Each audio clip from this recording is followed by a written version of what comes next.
नमस्कार, capital TV Bihar देख रहे हैं आप और मैं हूं आपके साथ आत्मजा।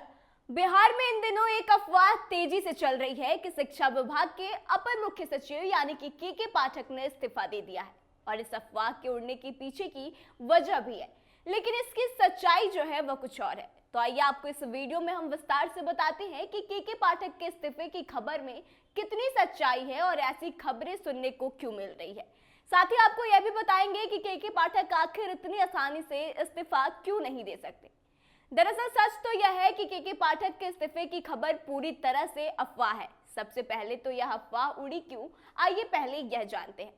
दरअसल के पाठक ने सोमवार को ही अवकाश के लिए आवेदन दिया था, लेकिन मंगलवार को हुए ताजा घटनाक्रम में उन्होंने अपनी छुट्टियां बढ़ा दी है। इससे पहले के पाठक ने 14 जनवरी तक के लिए अवकाश लिया था, लेकिन अब के पाठक ने अपनी छुट्टियां बढ़ा दी और अब वह 16 जनवरी तक अवकाश पर रहेंगे।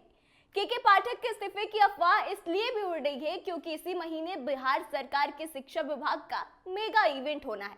बता दें कि इसी महीने की 13 तारीख यानी कि 13 जनवरी को बिहार सरकार की तरफ से पटना के गांधी मैदान में नवनियुक्त शिक्षकों को नियुक्ति पत्र बांटा जाना है और इसमें जो इवेंट है उसमें के पाठक उपस्थित नहीं रहेंगे। वहीं एक और मामला निकलकर सामने आया है कि के पाठक के दफ्तर के बाहर उनके नाम का जो बोर्ड लगा हुआ था उसे हटा दिया गया। वहीं छुट्टी पर रहने के बावजूद भी के पाठक खुद दफ्तर पहुंचते हैं और फिर उन्होंने अपने नाम की बोर्ड को वापस उसी जगह पर भी लगवाया। इस पूरे घटनाक्रम में के पाठक के इस्तीफे की खबर जो है वह निकलकर सामने आई, लेकिन इसमें किसी भी तरह की कोई सच्चाई नहीं है। के पाठक ने कोई इस्तीफा नहीं दिया है। सबसे बड़ी बात तो यह है कि वह अपना इस्तीफा राज्य सरकार को सौंप ही नहीं सकते, क्योंकि के पाठक ही नहीं बल्कि कोई भी आईएएस राज्य सरकार को अपने इस्तीफे की चिट्ठी नहीं दे सकता। देखिए, एक आईएएस के इस्तीफे की प्रक्रिया बिल्कुल भी आसान नहीं होती है। किसी कैडर यानी कि राज्य में तैनात आईएएस ऑफिसर राज्य के मुख्यमंत्री या फिर राज्यपाल तक को अपने इस्तीफे की चिट्ठी नहीं देता। एक आईएएस अधिकारी को अपना इस्तीफा राज्य के मुख्य सचिव को सौंपना पड़ता है। अगर वह आईएएस ऑफिसर अधिकारी केंद्रीय प्रतिनियुक्ति पर है तो उसे अपना इस्तीफा संबंधित मंत्रालय या फिर विभाग के सचिव को सौंपना जरूरी है। फिर वह मंत्रालय या विभाग अपनी टिप्पणियों या फिर सिफारिशों के आधार पर उस आईएएस अधिकारी का रिजाइन कैडर को भेजता है। इसके बाद भी आईएएस का इस्तीफा मंजूर नहीं होता। इस्तीफे के बाद स्टेट ये देखने के लिए जांच करता है कि क्या अधिकारी के खिलाफ कुछ बकाया तो नहीं है, साथ ही अधिकारी की सतर्कता स्थिति या फिर उसके खिलाफ भ्रष्टाचार जैसा कोई केस तो पेंडिंग नहीं है। अगर ऐसा कोई मामला सामने आता है तो ज्यादातर मामलों में इस्तीफा जो है उसे खारिज कर दिया जाता है।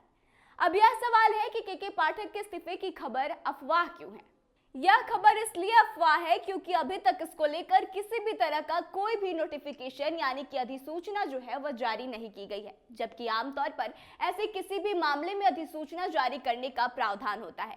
एक बात और आपको बता दें कि इस तरह की भी कयास जो है लगाए जा रहे हैं कि के पाठक आने वाले समय में इस्तीफा दे सकते हैं। ऐसा इसलिए कहा जा रहा है क्योंकि हाल ही के दिनों में यह देखा गया कि के पाठक और इंडियन मेडिकल एसोसिएशन के पूर्व अध्यक्ष और बिहार के एक बड़े डॉक्टर अजय कुमार के बीच और के पाठक के बीच आपसी विवाद देखने को मिला था। गाली गलौज जैसी चीजें भी सामने आई थी और इसको लेकर अभी मामला चल ही रहा है। तो इस तरह के कयास लगाए जा रहे हैं कि यह वजह हो सकती है कि के पाठक जो है वह आने वाले समय में इस्तीफा दे सकते हैं। तो बाकी आपको क्या लगता है, क्या वाकई में ऐसा होने वाला है? क्या वाकई में शिक्षा विभाग के अपर मुख्य सचिव के पाठक इस्तीफा देने वाले हैं? आप अपने विचारों को हमारे साथ शेयर करें और आगे की तमाम खबरों के लिए बने रहे हमारे साथ। देखते रहे कैपिटल टीवी बिहार। धन्यवाद।